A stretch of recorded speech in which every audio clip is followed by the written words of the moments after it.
Hello and welcome to Borrow My Belief podcast, where we talk about how you can transform your dreams into reality. And we showcase people that are following their heart. And today I've got Alistair. And Alistair is a great example of someone who follows his heart right from a young age, which I don't think's been that easy. And currently owns a business called Onyx, which produces drums, bespoke drums for shamanic healers and things like that. So welcome, Alex. Alistair. Off like a stuff. I'm gonna leave that in. My mum and dad still to this day get my name wrong, so yeah. Your mum and dad? Yeah, they're like Peter, William, Jeremy, Alistair, there we go, that's your name. No, thank you for having me. No, it's really good to have a proper kind of formal chat. Well, I suppose it could be loose and formal at the same time, but yeah. Yeah, so I've got to know you a little bit, which has been a real pleasure. And I know that from a very young age, you've kind of stood in your own truth. That's not always been easy, has it? No, I mean, there's several key points in my life that have really been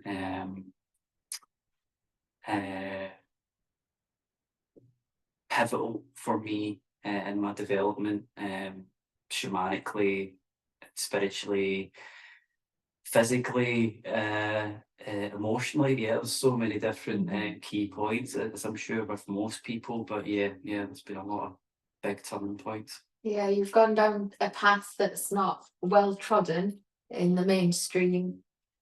Yeah. For me, the shamanic path that I've went down is definitely been one you could equally say I've accidentally went down that path, or it was fate, it was always meant to be, as it's just happened so organically. So yeah. So for anybody listening who's in the mainstream and they don't know what shamanism is, can you give a brief description? Wow. Don't know if I'm qualified enough to to say that.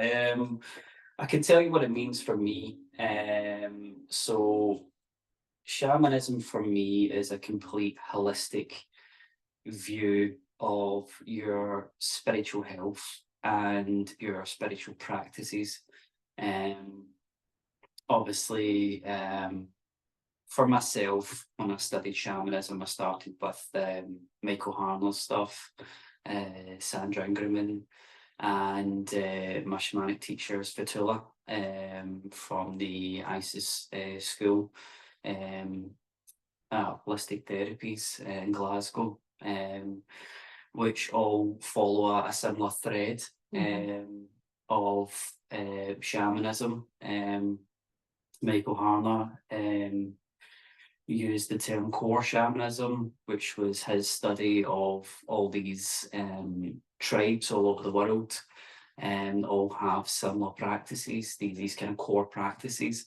And that's something I really have adopted. But on a more personal level, for me, it's your value system. And for me, I'm also a very holistic person when it comes to movement, diet, I basically try and incorporate all of that, and shamanism and spirituality are all cogs within that. So yeah, I don't know if that answers your question. Yeah, holistic approach. Well, I mean, I know Fatula as well, and I spent a year and a half going to her shamanic circles, and at the time I was going through psychotherapy.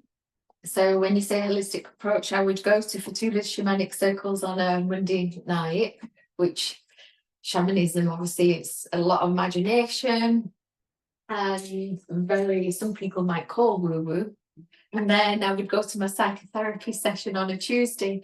And what I started to notice was the psychotherapy session would go much better if I'd been to the shamanic session on a Monday night first. It would be a completely different session. It somehow opened me up and just opened my mind up, opened my heart up. I know that it was very instrumental in my journey. Yeah, I remember the first time I met Fatula as well was actually the Shamanic practitioner course, and it was during COVID, and we had to attend our first few meetings on Zoom, Mhm.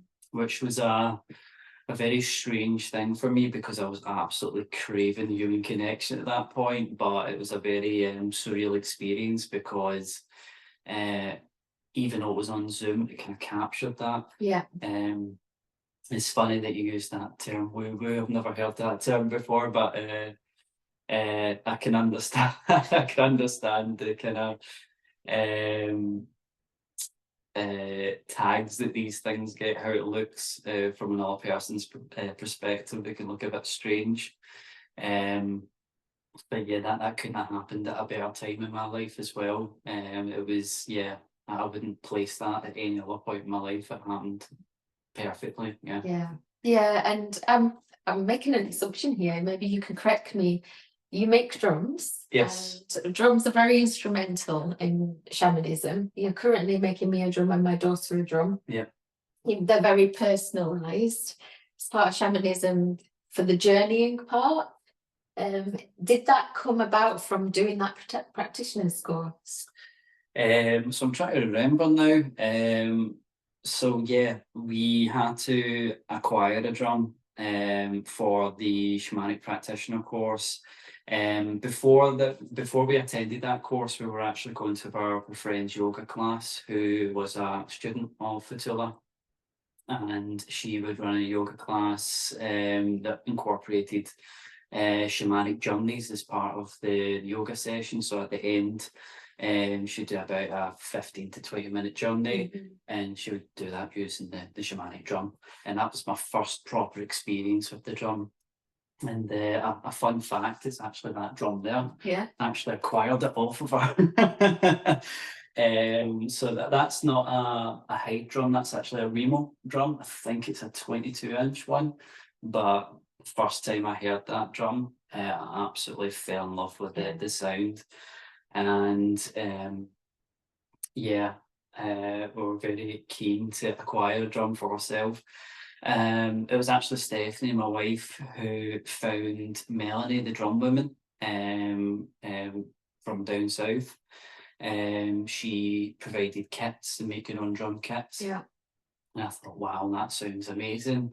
The idea of putting your own spin on the drum, making it yours, is like proper imprinting on this thing that's going to take you through your own journey. So we ordered a couple of drum kits, and accidentally found that I had a knack for making drums. I can't wait till you've made my drum. I can't wait to see it. And that drum there is actually the first drum that me and Stephanie made together. Yeah, so that was a reindeer hide. So it was the first time working with hide as well, which was a very surreal thing. For me, I have a lot of value for real materials like wood and leather, as I feel like a lot of the materials we come in contact today are so synthetic. Yeah. But back to the drums, yeah, we had made a couple of drums, and then my mum was really interested in following down that path as well, and she asked me to make her a drum as well. So I think we got another kit from Melanie, and so that was drum number 3. And yeah, I got very curious about making more shamanic items. I made a few shamanic rattles, made the drum beaters myself, and then I got quite curious about, okay, if I'm going to maybe try and make more of these, where am I going to source this from? I wasn't a very confident drum maker because these kits were just the hide cut out in a perfect circle. The studs were already pierced through it, so you could weave the hide through it, and yeah, you had everything already there. So I was starting from a complete scratch, like from the beginning, going, right, I have to source the full hide, I have to cut it, I have to create a template. So yeah, that was a journey and a half. But again, it was such an organic process. During my spiritual practices, I was really putting it out there that I wanted to try and acquire these pieces. I also wanted to also bring another teacher into my life, because Melanie was too far away for me to go down and learn from her directly. Plus, I had that guilt about it as well, of wanting to do something that someone else is already doing, and I didn't want to take that from Melanie, so I had this kind of shame as well of wanting to do this, but try to do it in secret as well. So I took to YouTube and sources on the internet, and as you probably know yourself with shamanism, it's very closely guarded. These ancient and tribal secrets are very, very, very guarded, because traditionally knowledge is passed from shaman to shaman in person, rather than it's some digital product. So put it out to the universe. That's what I want. And I met up with my friend Lisa, the yoga teacher, and she said, "Oh, I know a drum woman. She is shamanically trained herself, and she hosts drum making circles." And I was like, wow. All it took was for me to put that out to the universe. Yeah. So yeah. So for anybody listening to this podcast, well, they'll have heard my other podcasts and talked a lot about manifestation and things. But yeah, setting an intention, putting it out there energetically. And I was just thinking there that even though it's guarded, shamanism, you work with spirits, and there's intuition involved. And it's quite the path, isn't it? That we're taught in a certain way in society to do it this way, do it this way. You've decided a path where you're listening to your intuition, you're doing things very different. How has that been for you? It's such a strange process. My very beginning, my very first kind of experience with that was when I had very poor mental health, when I was about 21, 22. I was on a lot of antidepressants, and made the decision to come off of antidepressants and go through that journey of allowing my body chemistry to start to heal. And part of that journey was learning CBT, so cognitive behavioural therapy, and affirmations is a huge part of that. So, and again, this was my first real experience of learning that words have power. And the process of that. And there's a huge difference between affirmations and manifestation, but they're very closely linked.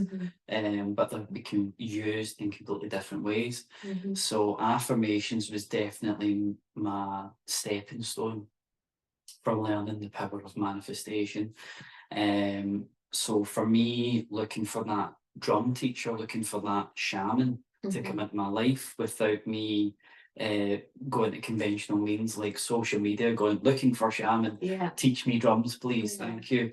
I more just put that thought out, beamed it out from my heart, wanted it to come in any way whatsoever, and starting to practice being a bit of a yes man, like the Jim Carrey movie. Have you ever seen that? Yes Man. He goes from a person who's very, very closed, says no to life, to a person who asks for life to start happening to him, even though he's a very fearful person. You just stay open to any avenue and any opportunity, and life comes in many opportunities. So yeah, meeting my next drum teacher came in the form of going on a hike with my friend Lisa, and meeting this lovely German lady, Cordula. So yeah, I got to meet Cordula, and she was like, "Yeah, I'll teach you how to make drums, no problem." She didn't talk about money. She didn't talk about exchange. It was just, "Yes, I'll teach you, no problem." I don't know if she sensed that I was a good person. I hope I'm a good person, but she sensed maybe that was coming from a genuine place. I had a natural thirst of wanting to do this, and yeah, and that was a wonderful experience in itself. Was going to her house. She has a beautiful yurt in her back garden, and she took me through the drum making process, and it came so naturally as well. And she still does that to this day. I actually have her details on my website for people who want that experience, who want to go and be guided through a drum making process. You know, it's interesting. There's so much. I've written some notes here. There's so much in there. So I actually made my own drum in Glastonbury, and I went through the process and studied the drum, worked with the hide, put the holes in it myself, and everything. Yeah. What an experience that was. It was. I could recommend it. And now you're making me a drum, and that feels just as sacred. But in a completely different way. You talked about antidepressants there. I actually came off antidepressants myself, and it took me ages. They say that they're not addictive, but it took me ages, and I got a tablet cutter, and I came off them gradually. And what was coming up for me there when you were speaking is, obviously people should speak to the doctor, but for me, when I came off antidepressants, I'd realised that they were kind of putting a band-aid over a septic wound, and I realised I needed to rip it off and get into the septic wound and feel what I needed to feel. And that was at the time when I was going to these shamanic circles. And for me, that opened me up to intuition. It opened me up to synchronicity, what you were talking about. And at the bottom line really is that everything's in energy, isn't it? And if you're in tune with that energy, it's like magic. All these synchronicities happen. But there's a massive element of, I mean, we know this is a lifetime process. There's a massive element of trust, isn't there? And allowing life to show you rather than needing to know. Yeah, definitely. I can totally relate to that experience. For me, I was put on antidepressants from an extremely young age. I think I was about 13 or 14 years old. I think my mum and dad were listening to medical advice at the time and thought they were doing the correct thing. I don't think they done it out of malice. But yeah, I was on several forms of Prozac throughout my life. Up until I was about, as I said, about 21, 22. And I made the conscious decision to withdraw from that medication, and I did that through the doctor. I let them know coming off this medication. I was at a point where I was inconsistently taking my medication. I wasn't taking it every day, and that was having bad effects as well, which I don't recommend, because I believe that was quite a tricky time period. But it was such a strange experience, and this experience came up when I was doing my shamanic training as well. So when I came off medication, it was a really, really surreal feeling, because I'd been very subdued and hadn't realised how subdued I was to all of life's energy. And it was so strange because the withdrawal symptoms from it were so invasive and almost violent, how invasive they were. I couldn't tell the difference between reality and dreams. Both of them just absolutely merged into one.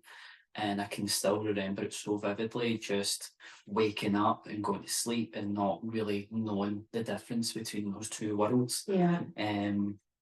It was almost like walking between both worlds. And it was such a strange, terrifying experience. But what happened was I started to really build this tolerance through that process. And this process took me a good 10 years to fully recover my brain health. and start to grow my spiritual health. But when I done the shamanic training with Fatula, I was realizing what were natural shamanic gifts that I had pegged as some anxious tick or some odd behavior, and being really sensitive to certain spirit energy, other people's energies, the ability to see people's aura when they're getting really passionate about something and talking to you about something. Yeah, mistook these feelings, these energies, these powers, if you will, as just nervous energy. Yeah. That was just turned up too loud. This volume was turned up too loud, but what I realised was very attuned. It was quite fascinating. So, it's really interesting because you've just touched on a subject that's really close to my heart. Yeah. And we spoke before this podcast, we didn't know where it was going to go. And this is actually delighting me, because my mum, I grew up with a mum that I didn't know she was diagnosed as this. I didn't find out till later in life, but she had schizophrenia. Wow. And I watched her schizophrenic episodes as a child, which for me made me very open-minded. And my dad was the type that took me to visit him in hospital, so I was exposed to a lot of it. I mean, I've had to deal with a lot of it as an adult. And I closed myself off spiritually until I was 49. Yeah. So worried I was going to end up like my mum. She had electric shock treatments. She was in straitjackets and padded cells and all sorts. And I intuitively knew all along, I don't know how I knew this, but it's a label that was put on her, and it was totally mismanaged. She started when she was 17. Wow. And then my daughter, both my children, as they were growing up, I watched them like a hawk, because I was so aware that this was in our lineage. But when my daughter turned, I think she was about 14, it's interesting you said antidepressants at 14. Yeah. She started to show signs of various things, and I didn't know what I was doing. I hadn't got a clue. But something in me just kept giving her attention, talking to her. Yeah. And she developed really, was kind of fumbled around in the dark, and she did. But I mean, you're making a drum for my daughter now. She's done Fatula's course as well. Yeah. And she developed into the most incredible person that's in tune spiritually. And there will be people listening to this and wondering what that is. And whilst we didn't have everything that we needed for her, I believe my mum could have been that as well. And like you've just said, exactly what you've just said, these were gifts. Yeah. And but given a label of there's something wrong with this. Well, that's you make a very good point. When you're going through a spiritual training process, or you're just embarking on that journey yourself with or without a teacher, it's almost a refining process of yourself. It's not something you're going to gain. It's not like you're at the end of this course you've gained a new ability or gained a new superpower. It's just you're chiseling into what's already there. You're just taking away a lot of the stuff that you may have gathered in life that doesn't really truly belong to you. Like pure mental health being one of them, is something that you gather. My cousin he's very Christian, my cousin Stephen, and he explained it as when you're born, you're like this clear glass of water, and as you go through life, this water becomes slowly muddied, and the spiritual awakening process is the clearing of that.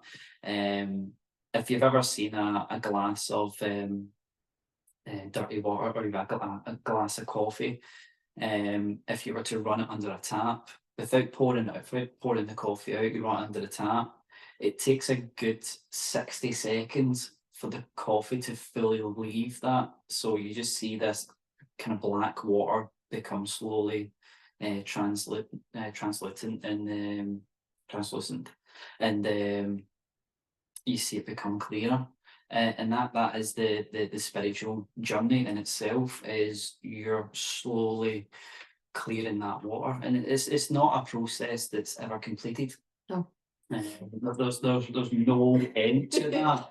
And I think some people accidentally run into that brick wall, and they're completely unprepared for it. But you're never at a point of being completed. It's like physical health. You don't go to the gym for a year straight and then look great and then that's you for the rest of your life. It's a maintenance, and even as your body changes as you get older, your method of exercising, your diet changes, and spirituality is exactly the same.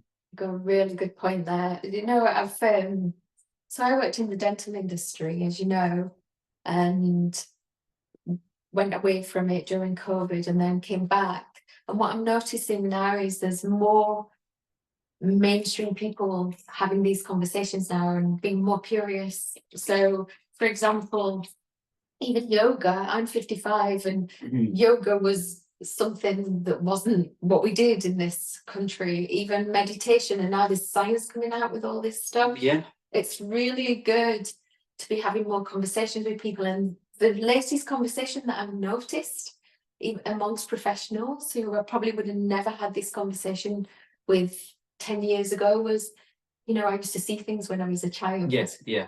And it's really nice to see that people are more opening up. But there is also I'm also noticing there's another side. I'd be interested to hear your thoughts on this, where there's an unhealthy side and it's not regulated and people are monetizing things. Yeah. It's important to be careful, isn't it, who you speak to?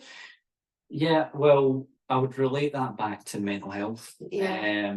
Mental health was a complete taboo subject at one point, and I would say even that's quite recent. I would say probably the kind of early noughties to the tens is when people became quite aware of their mental health and understood that spectrum of, okay, I need to check in and talk to someone, and having basic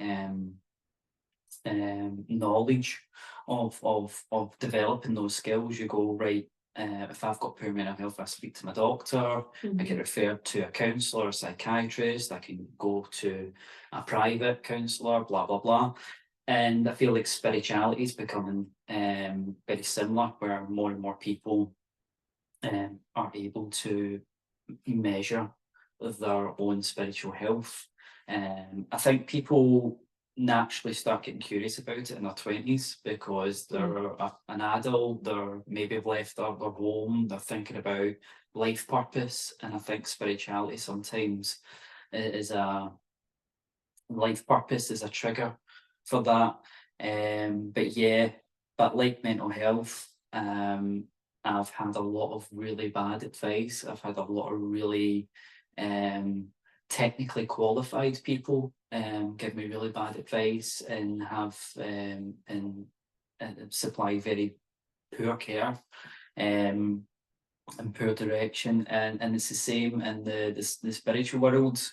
You can have very underqualified people give you really bad advice, and you can have really high up people with a big catalogue of good rapport and a big following and a hierarchy equally give you bad advice. So it's a very personal thing. I don't think there's general advice on how to navigate that. I think you have to go with your intuition.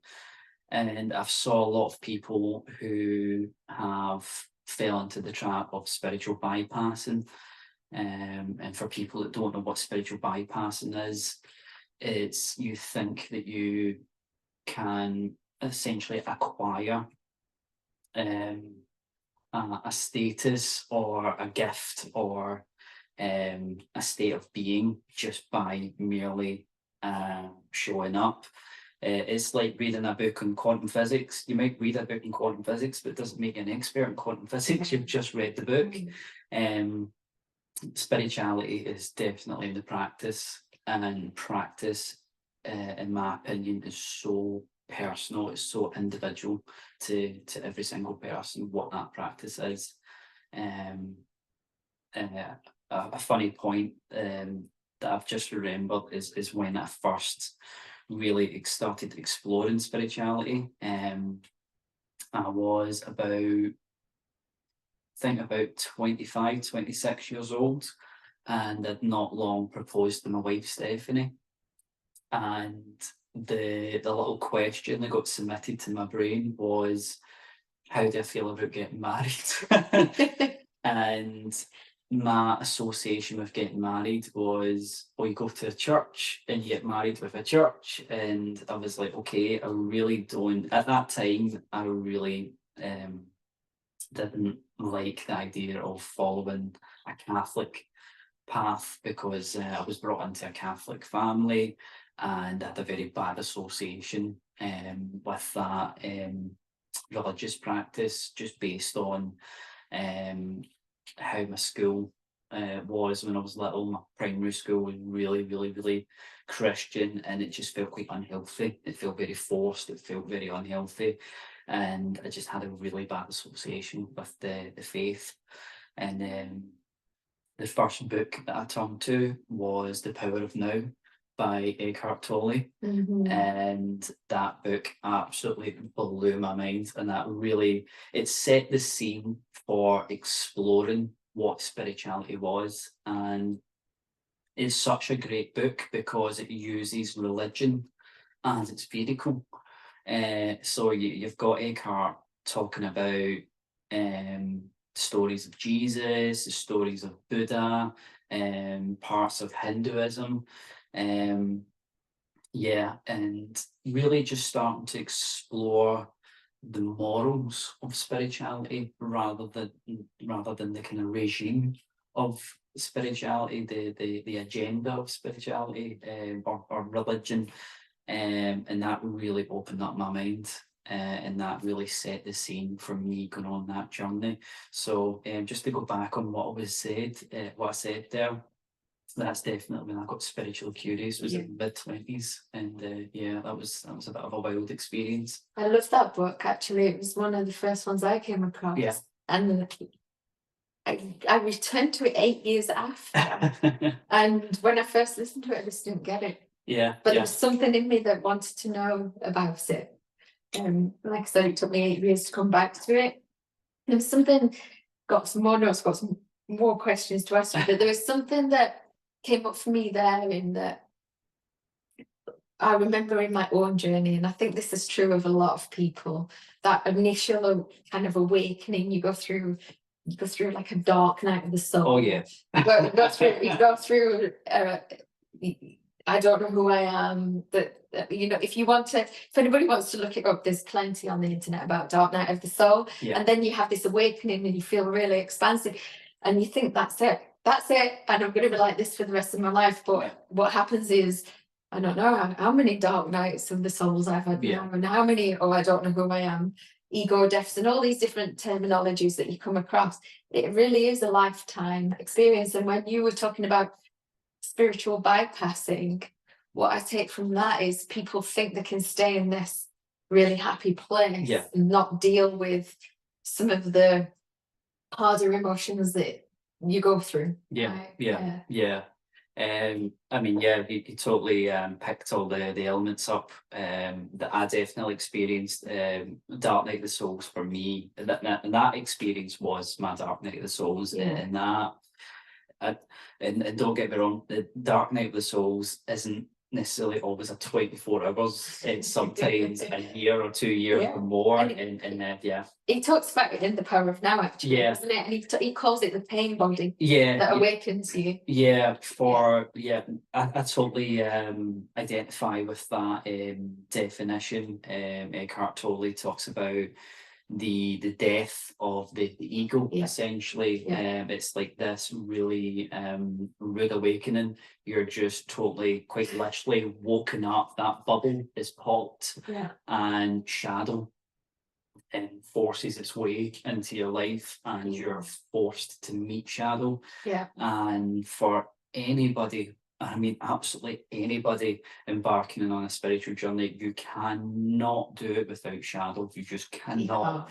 You have to integrate that, and the best visual representation of that is the symbol of the yin and the yang.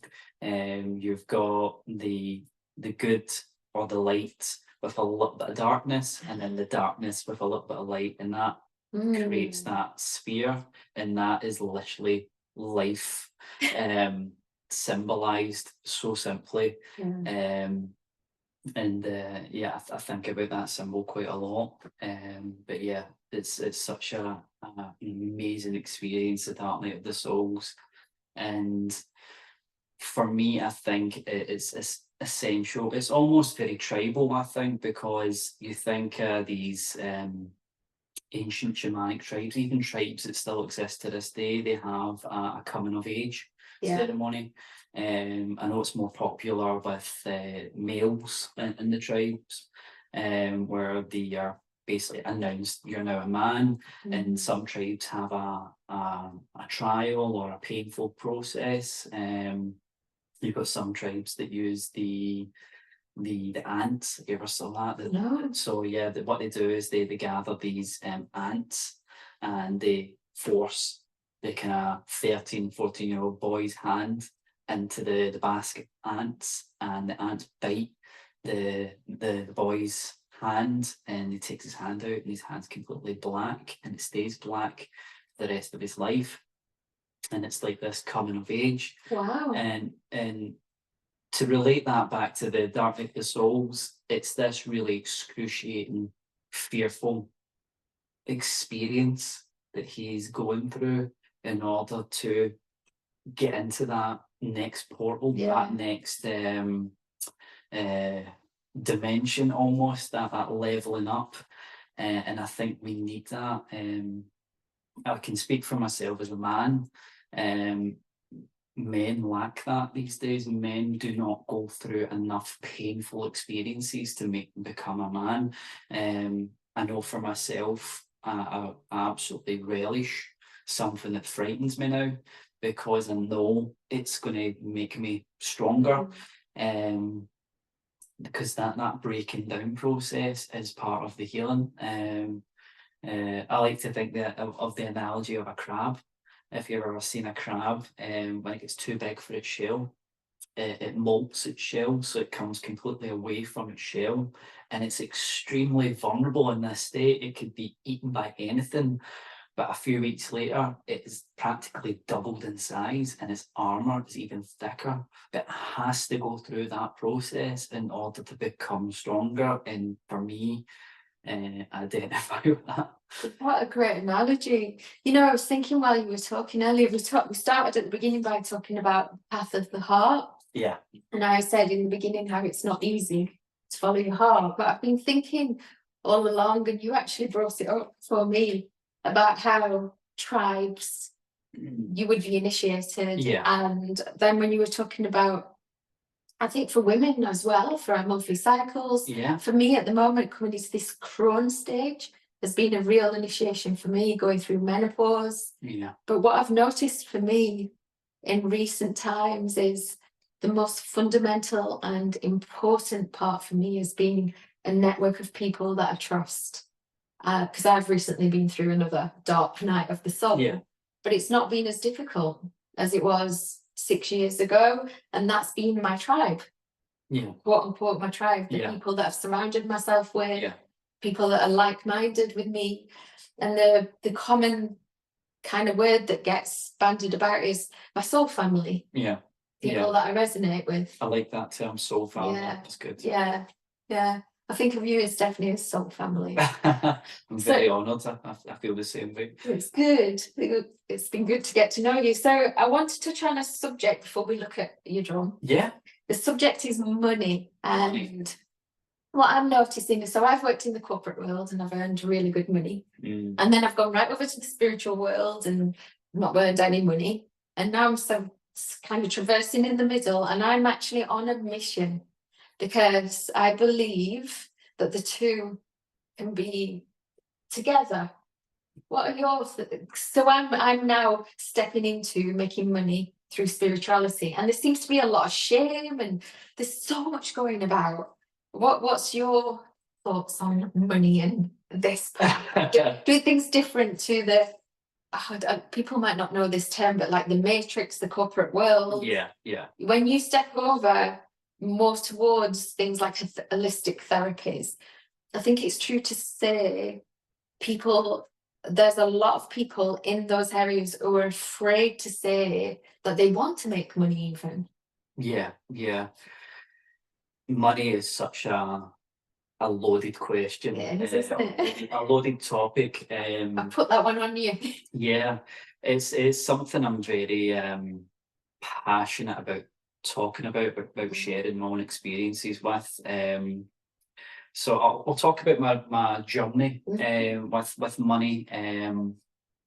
So I have some ancestral wounds in my family around money. I had my grandfather take his own life over money, and I don't doubt that affected my mum from a very early age. I think she was about 2.5 or 3 years old, and my mum is definitely been a negative influence of money in my life as well. She's carried her own money wounds, which is it's a very strange thing because my mum's love language is gift giving, and using money to kind of almost not buy love sounds very black and white, but she'll have a lot of gestures of giving money, but money is also a negative attribute for her as well, where she can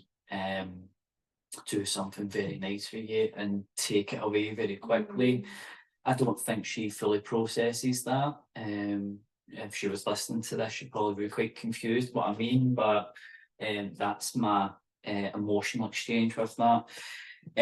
For me, I was told to get a job straight away when I was 16, and I got a little Christmas temp job at Toys R Us, which I mean, that's some of my best years. My life was working at Toys R Us. I really loved that job. It was, funnily enough, it was the first job I got to really work with my hands. I was assigned as a bike technician. I used to build the bikes, and that's when I really got to work with my hands for the first time. But yeah, it's funny because I don't actually really remember having money. I don't remember this feeling of having it and using it and storing it. It was almost a bit of a blur. And when a point in my life when I became estranged from my parents, not long after, when I came off medication, I made a lot of serious life changes, and that caused a lot of aberration in my family home, and I had to estrange myself from them. And I got my first flat, which is this flat I'm in right now. And I was what's the term, out the frying pan at the oven. And it was a complete scramble for me to get a job, and I had a lot of pressure from Stephanie's dad to get a job really quickly, and I was just applying for jobs left, right, and centre, and I got a job in a call centre, and the call centre was not really far away, but it was like a bus journey and a train away. Which I wasn't used to travelling that, like commuting over an hour to get to work. And that was the first wage where I got over £1,000 in my account per month. And that I remember that, seeing that first £1,000 and thought, wow, that's a lot of money. In the grand scheme of things, it wasn't a lot of money. It was minimum wage. In exchange of like nearly 40 hours of my life a week. And that didn't really add up to me. That didn't really feel like 40 hours for this, and it was spent in 2 seconds. It was spent on rent. We didn't have any furniture, so I was buying furniture with it. Yeah, I was also, before that, when I was in poor mental health, I was on benefits. I was trying to use the benefit system for its intended purpose, for rehabilitating myself, and I was punished at every corner with that. When I got my first job, I informed them, I've got a job, I start in a couple of weeks' time. Can I keep my benefits going up until the point where I get my first wage, so I can pay for myself getting to work, and I can feed myself and keep the lights on? And the person on the phone was, yeah, no problem. And I called up and I got my first wage, and I was like, okay, I need to go stop my benefits now. That's me got my first wage. And they're like, what do you mean you've got your first wage? And I'm like, oh, I've got my first wage and want to cancel out my benefits. And like, you should have cancelled that down a month ago. And I got this big bill of like £800. Is a fine for keeping that going for a month. And I just went, I tried to do everything right, and I felt punished for that. And I took a nervous breakdown when I was in work. About 2 years into the job, I felt that I couldn't leave it, because I felt if I left that, I would be out in the streets and wouldn't be able to afford anything. So I had this really horrible relationship with money, and I took out a big £6,000 loan to leave my job so I could have money there to keep myself going. And it was one of those Amigo loans where the interest rates were just ridiculous. It was like, so I owed like something like £18,000 at the end of it after like 4 years. Luckily, Amigo got shut down. And they got their company liquidated for that kind of stuff. And it was Stephanie's bank that actually dug us out of it. And I tried to start my own business.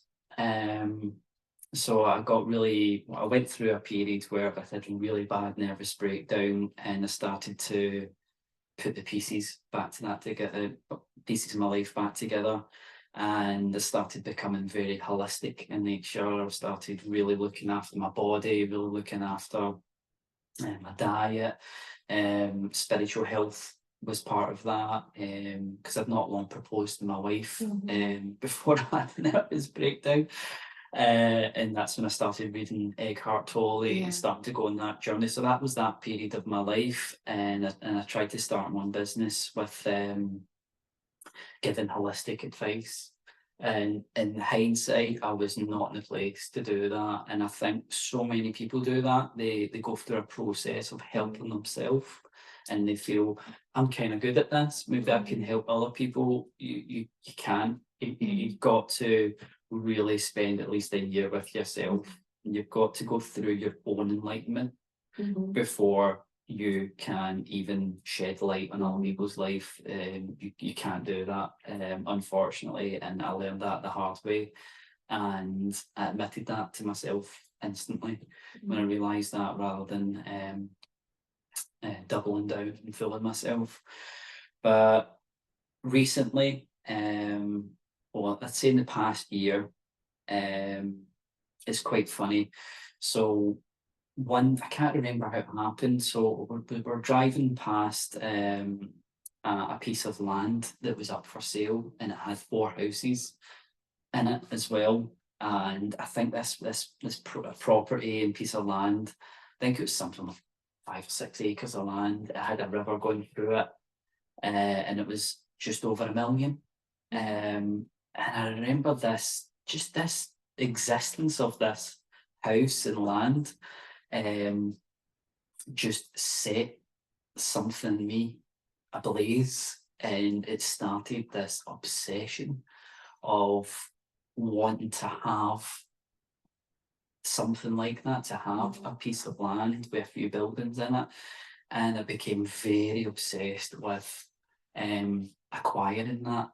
And that was the realization of, well, money is a tool. Yeah. money is an energy source, and I was absolutely possessed with that thought of, well, food is an energy source, time, all of these things can be viewed in a healthy or unhealthy perspective.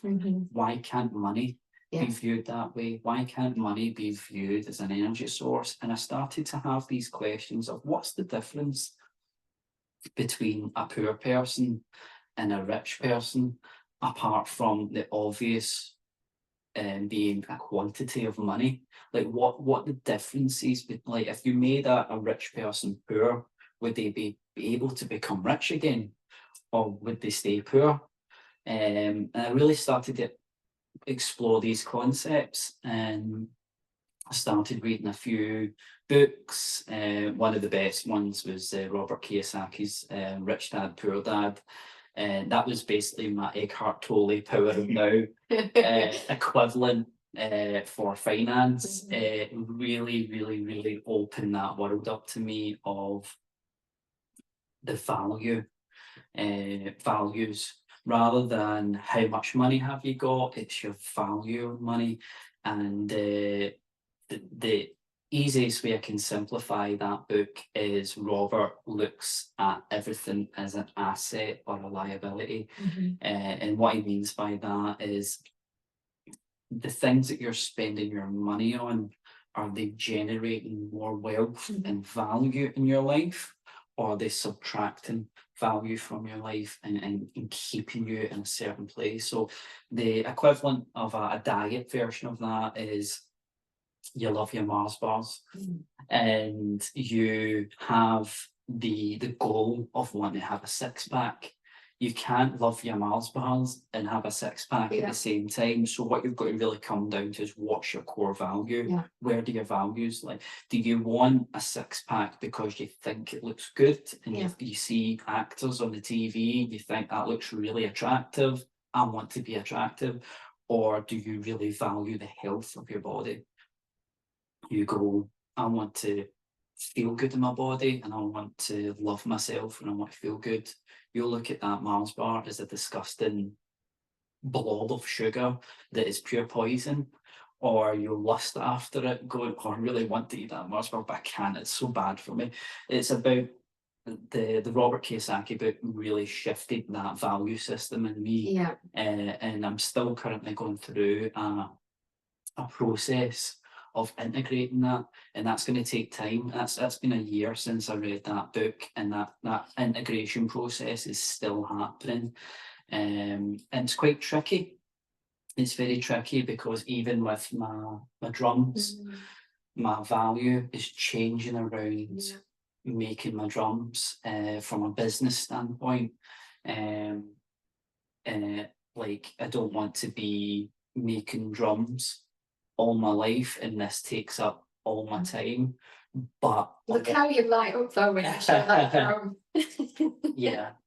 But I want to basically transmute that energy, and I'm still in a process of figuring that out. So sorry that went on. No, that's all right. It's a subject I'm so passionate So we've already talked about Fatula and shamanism and synchronicity. People might think that we met through shamanism. No, we actually met after you met Fatula, after I met Fatula, even like a couple of years down the road, for me at least, through property and investment. Through property, And now we're talking about, with your wife, bringing property to the holistic market. And because I've been looking for a way of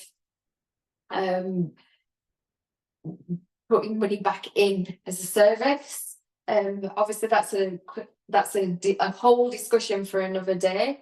But what I picked up on there was, when you said value, for me, what I've been realizing recently, I've earned really good wages, but this journey of I earned really good wages, commission only, and I've been really quite wealthy that way. But this journey of entrepreneurship is a very spiritual journey, in my opinion. Even though it's not spiritual, but it is. And I've discovered that the wealth seems to correlate with my value of self. That's what I'm noticing. And But like talking about your drums are incredible. They're not cheap drums. And you've been on, I mean, tell us about your drums. You've been on a whole freaking journey with that one, haven't you? Yeah, I mean, at heart, I think I'm a perfectionist. Yeah. Yeah. So a bit of context, I've always been a very creative person from an extremely young age. Yeah, from the kind of ages kind of 5 upwards, I've always had a pen and paper as my go-to. I've had several points in my life where I've had a lot of trauma around art as well, but I think ultimately I'm a complete perfectionist around art, and for me, the first and foremost when I make a drum, the highest value of that, the biggest part of that is I want that to be a drum first and foremost. I don't want to look pretty or look great is the first thing. I want it to be a drum first and foremost. So for me, it has to Good. it has to function Yeah. as a really, really good drum. Yeah. Like I want my drum to be album worthy of recording. You know, I can't wait to see my drum. yeah, it's coming, don't worry. Because you channel. I know you want it to be first and foremost a drum. Yeah. But the reality of is that they are high-end drums, and you channel the making of that. I know I've been going through the process of it, and I've seen the design that you've channeled for me. I'm quite frankly so excited. Yeah. And I just wonder where you're sitting, because there's people who sell drums really cheap. Yours is a high-end drum. Yeah. How does that all feel to you when you're going through that process? Well, it's something I had to really break down. I'm someone who hasn't really valued themselves highly throughout their life, and I really had to sit with the value of a drum. I mean, if I'm going to make a drum for someone, I want that drum to last them the rest of their life. That's what I want. I don't want them to come back and buy another one because the first one's worn down. I want that to be a companion, a spiritual companion for that person. And I absolutely love pouring my heart into a creation of a drum, and it's almost like a shamanic healing of sorts. I've done shamanic healings in the past, and for me, after I've completed a shamanic healing, I feel like very exhausted and empty afterwards. And it's the same process, not from a negative standpoint, just from I absolutely give it my all. Yeah. And I love spending a lot of time on it. And it's one of those things as well. I don't like putting a time frame on it because I like to wait until I've hit that point of being inspired as well. So sometimes I can get a drum out within 2 weeks, sometimes I get a drum out in a couple of months. But I feel like when you leave these things to bake in the oven, they come out as intended. So how do you put an hourly rate on that? That's it. So the way I look at it is I count up the accumulated hours that I spend with that drum and decide on an hourly rate. Yeah. So an average drum for me, so a drum with this kind of design is about 8 to 10 hours. Yeah. All in. But there's journeying aspects with that as well, which I don't really count. Yeah. Because they're quite passive. Yeah. And as I've mentioned to yourself before, I do a lot of my shamanic journeying in my sleep. So my dreams are extremely lucid. So yeah, I get a lot of image and I like to journey whilst listening to music as well. And I like also music. I mean, music is something these drums are absolutely they're. How you light up about this? So I've just written the word fulfillment down. Yeah, fulfillment. The path of the heart is a path of fulfillment, isn't it? It is. It is. It's a tricky one because the heart is an absolute city. in itself, and there's so many different avenues to your heart. Having your heart entirely fulfilled is such a hard task. Well, it is for myself. So where I get a lot of fulfillment from this, I feel there's other areas that I want to like the property is different again, isn't it? Yeah, totally. But music is such an integral part of making a drum, and when I make a drum for someone else, I like to channel certain genres of music, and listen to different genres of music, and try and capture that energy of that person and place that into the drum. There's a term in shamanism called the hollow bone, and best kind of description for that is when you become a vessel for channeling spirit. You're not necessarily imprinting your own stuff onto someone else, like you're not filtering your own spiritual stuff and your own cognitive stuff whilst you're performing a healing. You're just becoming a complete empty vessel. The best way described is Eckhart Tolle describes it very beautifully. It's almost like playing a flute. The spirit is the wind, and you are the flute, you're the instrument, and the music is basically that that path of least resistance. I'm going to go and listen to The Power of Now again. It's a great book. It's full of lots of analogies, and as you can tell, I love analogies. Last time I read it, I listened to it was 2 years ago. So on Instagram, you start Onyx, don't you? And then you've got a website, startonyx.co.uk. Yeah, that's correct. So people can have a look at your designs. Yes. I know when you channeled for me, I didn't really give you much of a clue, did I? I know it was I didn't give you much. And the image that you brought through for me, as soon as I saw it, I was blown away. Yeah, I mean, I absolutely love having a proper informal powwow with a person when I'm having, when I'm wanting to design a drum for them, and they're coming to me. I go, well, tell me more about yourself. What you want it for? What you're going to use it? What's going on in your life? What's your kind of influences? What's your kind of spirit guides? You know, I like to know these things. I didn't give you much though, did I?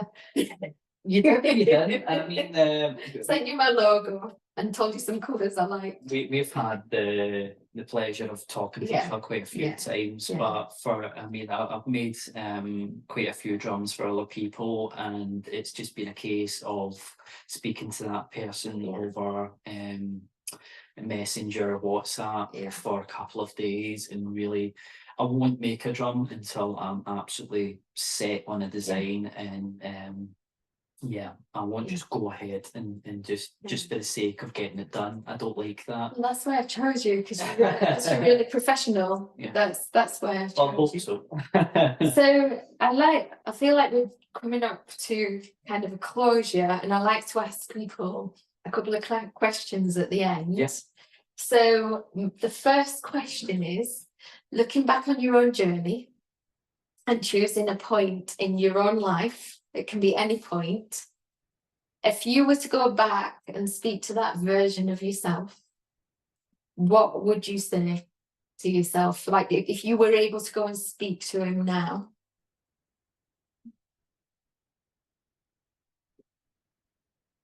Do you know, it's a funny thing that it's a question that I've posed to myself quite a few times over my life, and I think, quite honestly, if I had that power, I wouldn't use it. Yeah. I think everybody has to go through everything that they went through to become who they are, and I feel if you were to alter that in any way, you completely change the person that you are. And as much as I've got a lot of flaws, and for myself, me viewing myself, I've got a lot of flaws. I'm a very imperfect person in my own view. But I'm okay with that. I'm becoming okay with that. And that's the process. for me, I'm a big, I love video games. I grew up in a lot of video games, and whenever you used to put the cheats in, the cheat codes, the game would become very boring and very dull, and you would drop it and leave it, and it'd be very unfulfilling. And I feel like if we had the cheat codes for life, life would be extremely unfulfilling. If you put £1 million in my account right now, I probably would still be the same person. And I think I'd be robbing myself of that journey of when I do actually have £1 million in my account. I will be a completely different person with completely different values, and you'd be robbing me of that journey. What a great journey. What a great answer. There's 3 things I heard in there. One was that life's perfect. Second was that life's a journey, and it's the journey, Eckhart Tolle again, that's important, the now. And the other was enabling, you know, how I've been very guilty of this, bailing my kids out of situations where they didn't learn anything from it. So there's an amazing analogy that I heard years ago, and it was the butterfly in the cocoon. If you were to, so some butterflies, they get partially trapped in their cocoon, and there was I think it's an old Buddha story.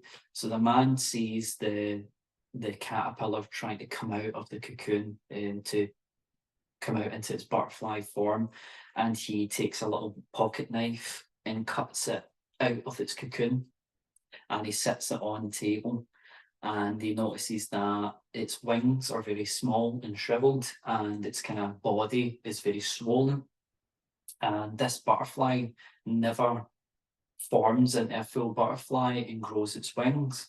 And what he comes to realize is the actual struggling process of the butterfly coming out of the cocoon actually pushes all that fluid into the butterfly's wings. wow. So this butterfly has to go through this very painful or struggling process in order to become, in order to literally transform.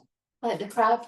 Like the crab, it has to go through that process, Yeah. and if it doesn't go through that process, it's stuck in that form the rest of its life. And I remember that analogy, and that analogy stays with me. It's, you have to struggle, you have to feel pain, you have to lose your shit sometimes. I'm on a mission. Last week I said I'm on a mission to find the pain enjoyable. Let's see how we get on with that.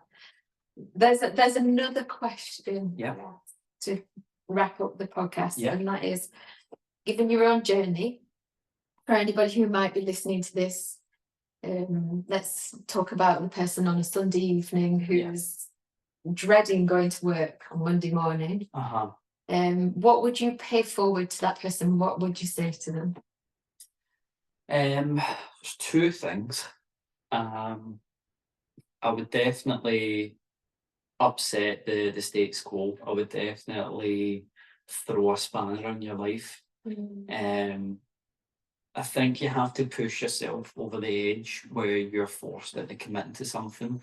For some people, that might be paying for a course that you can't afford. Paying so many thousands for something that you can't afford, and you have, it's almost like taking a gamble. Committing to something. Commitment is forcing if you're a person who struggles with commitment, force yourself into a place of commitment where you've literally gone out your way to force yourself into a place. Like for me, when I wanted to get into property, I paid so many thousand to get a proper education in that. And that is a big gamble. If I don't commit to that, it is a big load of money completely wasted. So that's the first thing that I would do. The second kind of follows up with that is put yourself into a bit of a doing place. If you are someone who gets, as Robert Kiyosaki puts it, analysis paralysis, or you just get stuck on committing or making decisions on something, you need to go into a doing place, even if like you like for me, I'll give you a prime example. I was at a point in my life where I wanted to start earning money again. I wanted to start working again, and I had to align my values of earning money. I didn't want to go back to doing a 9 to 5 job again, so I wanted to create something. And for me, drums, creating shamanic drums was one of many ideas that I had. I'm also someone who loves to cook and create things that way. That was another avenue I thought about.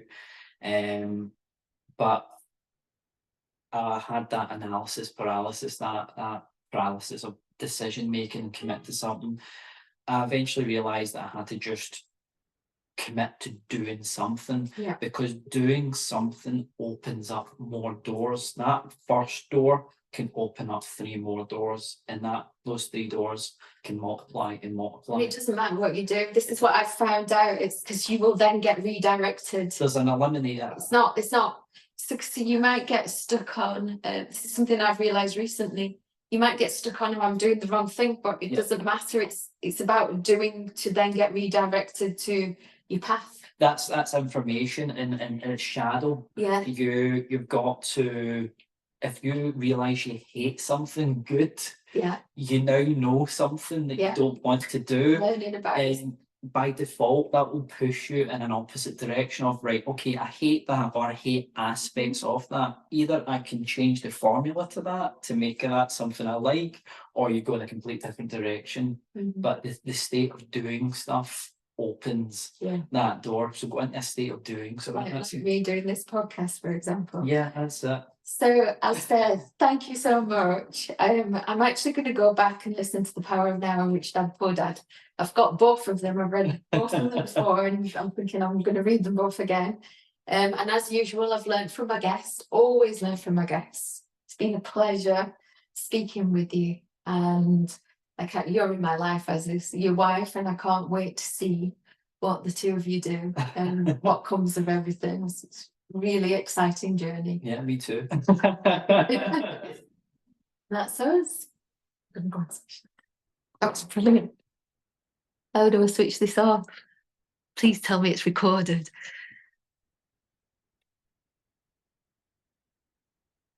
Yeah.